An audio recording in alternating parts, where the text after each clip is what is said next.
Assalamu alaikum students. Students, in this video I will discuss about the descending tracts of the spinal cord, the names and locations of these tracts, and the neuronal arrangements of these tracts in the spinal cord. These are the tracts of the spinal cord, the descending tracts of the spinal cord. The nerve fibers that descend in the white matter from the different supraspinal centers are segregated into the nerve bundles. These nerve bundles are called the descending tracts. This is, you can see, the nerve fibers that descend in the white matter here from the different supraspinal centers are segregated into nerve bundles. These nerve bundles are called the descending tracts of the spinal cord. They are responsible for the motor activity. They have motor function as they carry signal from the higher brain center. These tracts descend down from the higher brain center to the spinal cord or periphery. There are the ascending tracts present in the spinal cord which are the responsible for the sensory sensations. They ascend toward the higher brain center. There are different ascending tracts present in the spinal cord. I have discussed in the previous video. You can watch. The supraspinal neurons and their tracts are sometimes referred to as upper motor neurons. They provide the pathway for the motor activity. There are different descending tracts present in the white matter of the spinal cord. You can see these all are the descending tracts present in the white matter of the spinal cord.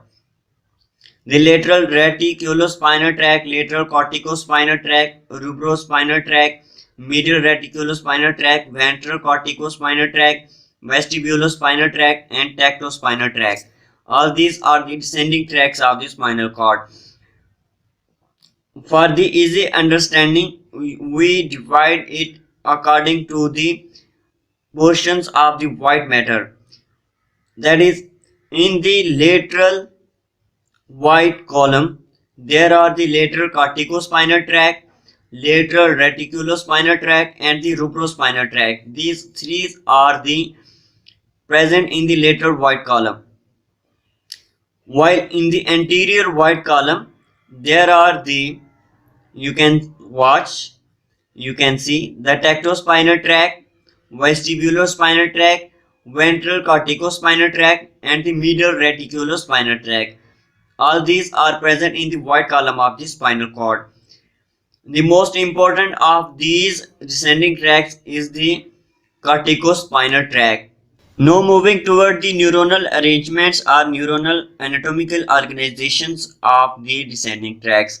Generally, there are three types of the neurons in the descending tracts. These are the first order neurons, the second order neurons, and the third order neurons.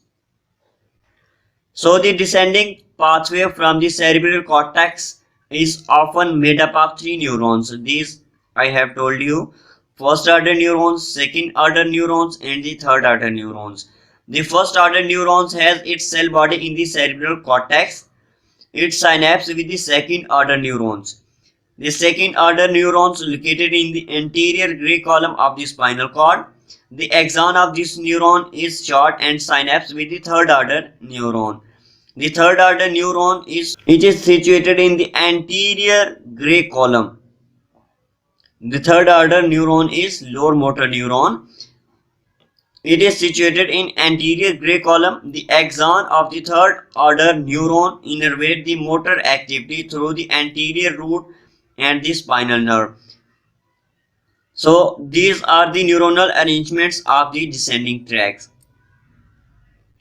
One important point for the descending tract is that the decussation of the fibers occurs in the medulla oblongata in the second order neurons. The decussation of fibers or the crossing the midline is done by the second order neurons. So all of these about the descending tracts, the neuronal arrangements of the descending tract, and the names and locations of the descending tracts. Thank you very much.